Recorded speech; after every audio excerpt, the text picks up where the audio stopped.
Entro giugno 2021 sarà pronto il passaporto vaccinale. Questa è la linea voluta dalla Commissione europea ieri, mercoledì, durante i lavori tra tutti i membri.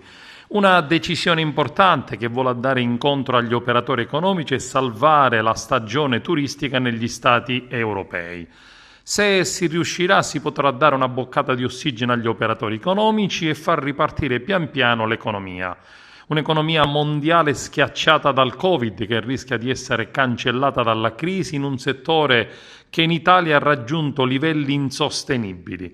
La Commissione dovrà adottare dunque la decisione del passaporto prima possibile e sarà uguale per tutti gli Stati dell'Unione Europea. Si chiamerà certificato digitale verde, Digital Green Certificate, per facilitare la libera circolazione sicura all'interno dell'Unione Europea durante la pandemia. Tutto questo dovrebbe facilitare gli spostamenti dei cittadini europei in vista dell'estate 2021 ed evitare che ogni paese dell'Unione decida in maniera autonoma. La proposta non è ancora operativa e potrebbe essere modificata attraverso la procedura veloce di codecisione degli Stati e consentire l'entrata in vigore in tempi rapidi prima della estate.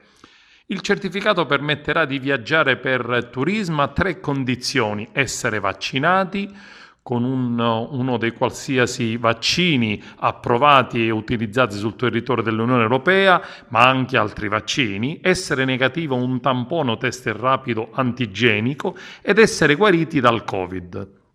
Il certificato includerà alcune informazioni anagrafiche, informazioni sul vaccino, test e recupero e un identificatore unifico del certificato. Il passaporto potrebbe essere disponibile da giugno, sarà disponibile in versione cartacea ed in versione digitale e sarà legalmente vincolante per gli Stati membri.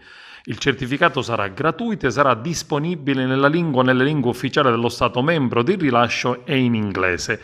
Il documento dovrebbe essere rilasciato ai cittadini dell'Unione Europea e ai loro familiari, indipendentemente dalla loro nazionalità, ai cittadini di paesi terzi che risiedono nell'Unione Europea e ai visitatori che hanno il diritto di recarsi in altri Stati membri. La sicurezza e l'autenticità del certificato saranno garantite da un codice QR che conterrà le informazioni necessarie ed una firma digitale per assicurarsi che il certificato sia autentico. È chiaro comunque che ogni Stato membro potrà continuare a imporre la quarantena o test ai titolari di un certificato verde digitale, ma dovrà notificarlo alla Commissione e a tutti gli Stati membri e dovrà giustificare la decisione.